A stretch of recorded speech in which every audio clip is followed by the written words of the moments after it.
दिखाया कि न सिर्फ बाबा का ये बड़ा सा आश्रम तकरीबन 21 बीघा में फैला हुआ, उसके आसपास भी कुछ ऐसे निर्माण हैं जहां पर लोगों को रोका जाता था, उनका ब्रेन वॉश किया जाता था और वहां पर व्यवस्थाएं हैं। जरा कुछ और तस्वीरें भी दिखाइए, क्योंकि बड़ी भूमिका इस वक्त प्रशासन की है कि कैसे इस लापरवाही के जिम्मेदारों को सजा दिलाई जाएगी और क्या उस भूमिका में पुलिस काम कर रही है। आज योगी आदित्यनाथ भी वहां पर पहुंचे, किस तरह के निर्देश मिले हैं प्रशासन को?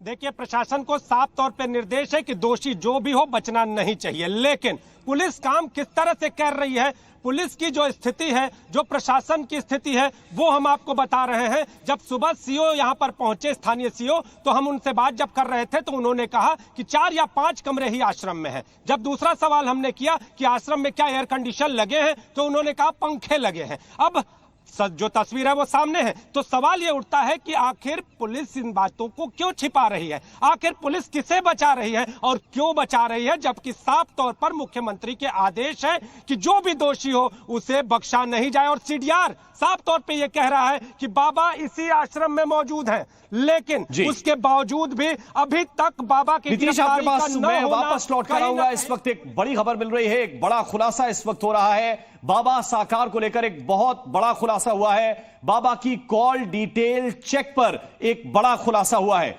जानकारी यह है कि हादसे के बाद 4 आयोजकों ने फोन किए थे। सबसे पहले आयोजक देव मधुकर ने फोन किया था और दोनों में करीब करीब 2 मिनट 17 सेकंड की बातचीत हुई है। बाबा की लोकेशन मैनपुरी आश्रम थी। हादसे के बाद 3 और नंबरों से भी बाबा के पास फोन आया। फोन करने वाले तीनों आयोजक थे और 4:35 के बाद बाबा का फोन ऑफ हो गया। तो यह हम आपको बता रहे हैं, 1:40 पर भगदड़ के बाद बाबा घटनास्थल से फरार हुआ। बाबा की कॉल डिटेल के आधार पर कुछ खुलासे हुए हैं। इसके बाद एक नंबर जो इस वक्त हम आपको पूरा फ्लैश करके नहीं दिखा सकते, इस नंबर से बाबा को कॉल आया 2:48 पर। लगभग 2 मिनट 17 सेकंड बातचीत हुई, यह जानकारी इस वक्त मिल रही है।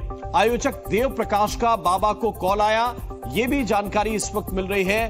फरार बाबा ने 3 नंबरों पर बात की, 3 बजे से लेकर 4:35 तक लगभग 3 नंबरों पर बातचीत हुई है। महेश चंद्र से बातचीत हुई, नंबर हम आपको पूरा नहीं दिखा सकते, लेकिन इस नंबर पर बातचीत हुई।